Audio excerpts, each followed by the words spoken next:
What's up, guys? It's John Dominique, the Soul Proponent. Today I want to talk about suffering. Most people think if there is a God, then why is there all this suffering? If there is truly a God, there wouldn't be any suffering. And this is based on the ego and its ideals, what it thinks would be good.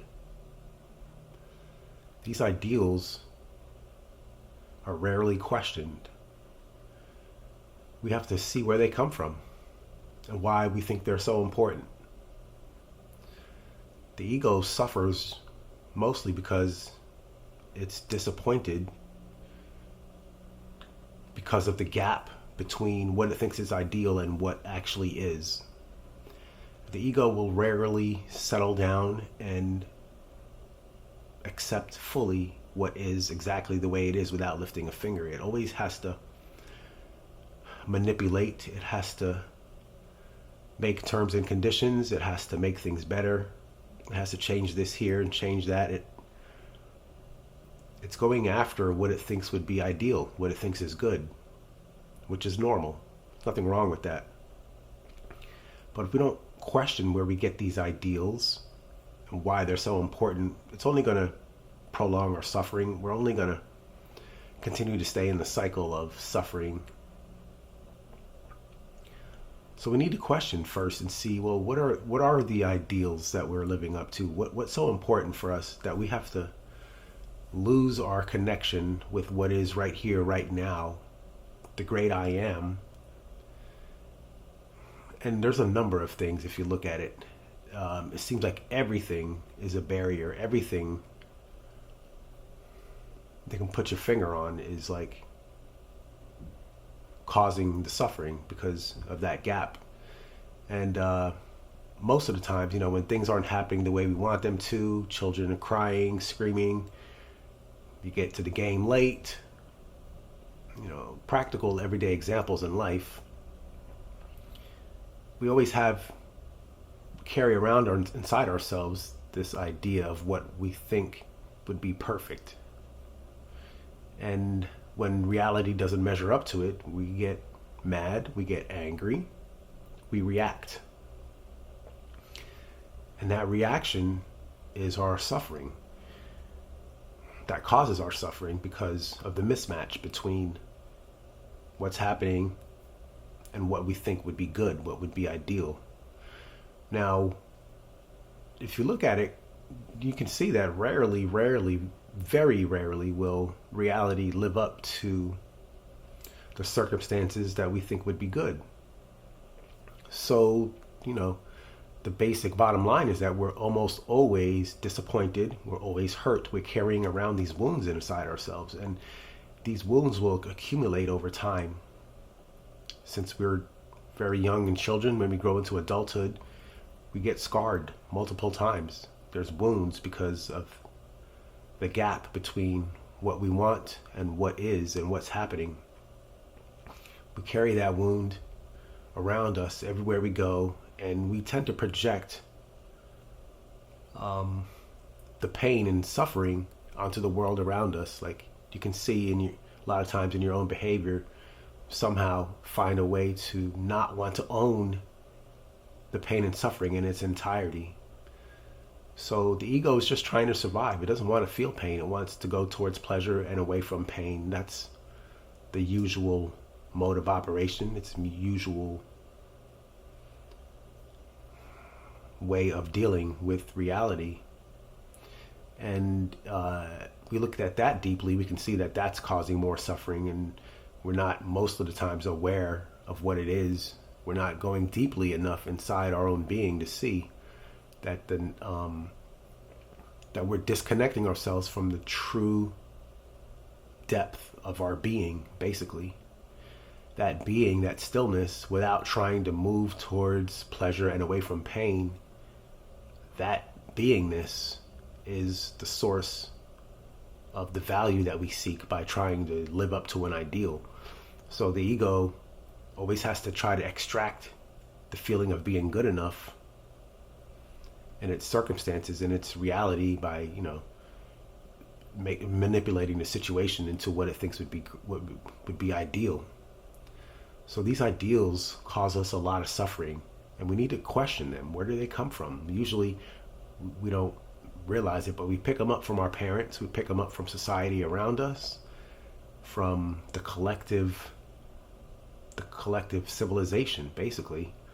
And throughout all history, these ideals have been passed down through the generations. We don't really question them, but we need to see them and see that, trying to live up to these ideals doesn't really resolve the suffering, because it just creates more suffering. We can see for ourselves.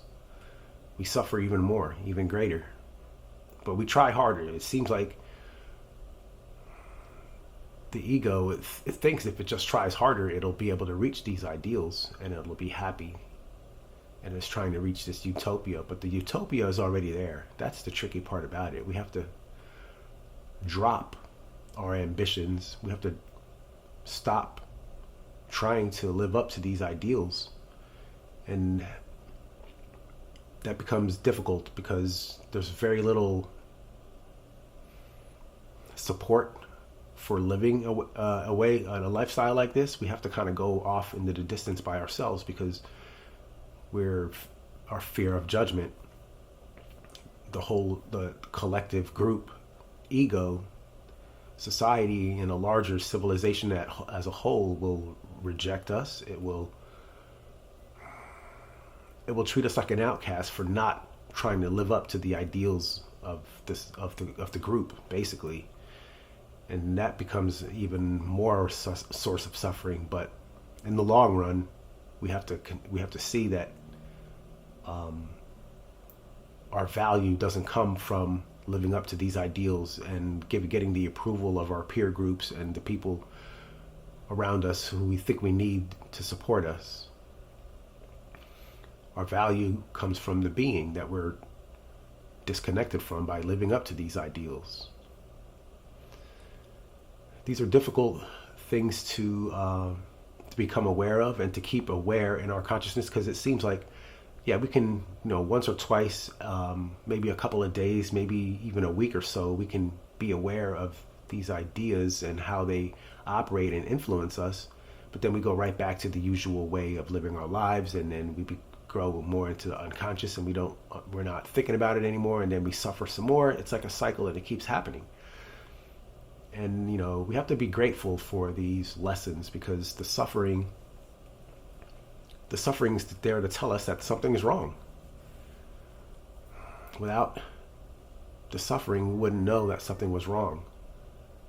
And so, these are like indicators, they're red flags showing us, look, there's something we need to see. There's more to what we just think is on the surface.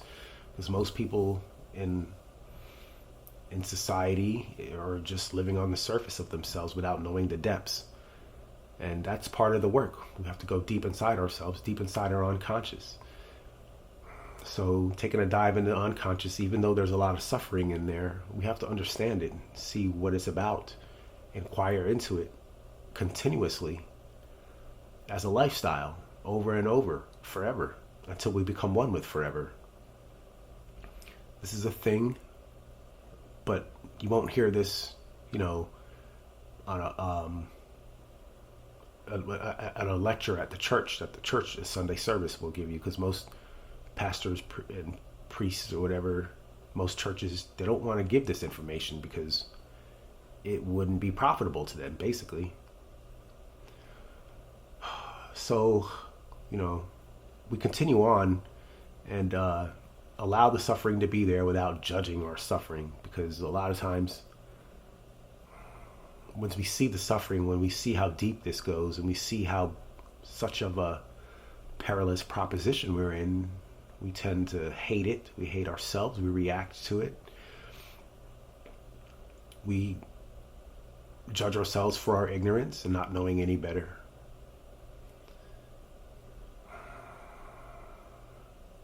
So we'll have to just practice non-judgment, which is one of the elements of spiritual awakening, practicing non-judgment and non-attachment. Also, non-attachment to non-judgment. So when we tend, see, we can make that into an ideal as well. So we got to be careful. Oh, it would be ideal if I just didn't judge myself, right? And that becomes another source of suffering because we're not living up to the ideal. There's a gap between what's ideal and what's happening. So it gets tricky. So we have to pay attention and be aware and make this like our number one priority. This is important stuff. Walking the path of the soul, there's a lot of suffering. I'm not going to lie to you. It's painful. It's hurtful. It's, what's the word I want to use here? It's wounding. Like the ego identity gets its feelings hurt very badly, very badly. It doesn't want to admit, it doesn't want to see its vulnerability. It doesn't want to see that it has no control. And that's part of the suffering. Now, we can bury that under the rug, which a lot of times we've done in order to live our lives and go on in society, to be a functioning member of society. We have to sacrifice part of ourselves. That's normal. We have to sacrifice our own desires sometimes to live in society and function in a group setting. That's kind of part of the thing. But if we do that forever and we don't do the work of looking deeper into our unconscious and knowing the depths of our true nature and who we are and that our value is unconditional, it just makes things worse. We compile, we're contributing to the collective suffering, making things worse, passing that down to the future generations. And I don't know about you, but my conscience I cannot sleep at night knowing that I'm contributing to the future detriment of humanity. I can't do that. Just knowing this information is just a good first step. You don't really have to do anything. It's just to become aware. That's one of the things. We don't have to increase our suffering. Sometimes, people will get the wrong idea. Oh, it's better to suffer. It's not like we want to go towards suffering and away from pleasure. That's not the point. That's not the way or the path. The path is just remaining still without lifting a finger, without trying to go towards suffering or away from pain. Just whatever comes up naturally, we stay with it and accept it in its entirety, even if that includes suffering. No matter how much suffering there is, that suffering actually is a blessing in disguise. It's a way for us to develop and grow and learn. A lot of times people think that's all there is. It's just going to be continuous suffering and we'll never get out of it. That'll be like that forever. But this too shall pass. So suffering is an important part of the path. There's a noble suffering and ignoble suffering. We don't have to suffer ignobly. We have to do it as a tool, as a way to move forward. It's not something not there to cause us more pain. So this is important on the path, and there's, these kind of talks, the gaps between the ego ideal and who and what's happening in the world in reality. That's a cause it's a symptom that something is wrong. We have to see that there's something wrong, accept that suffering in its entirety, and continue to walk the path. John Dominique, the Soul Proponent.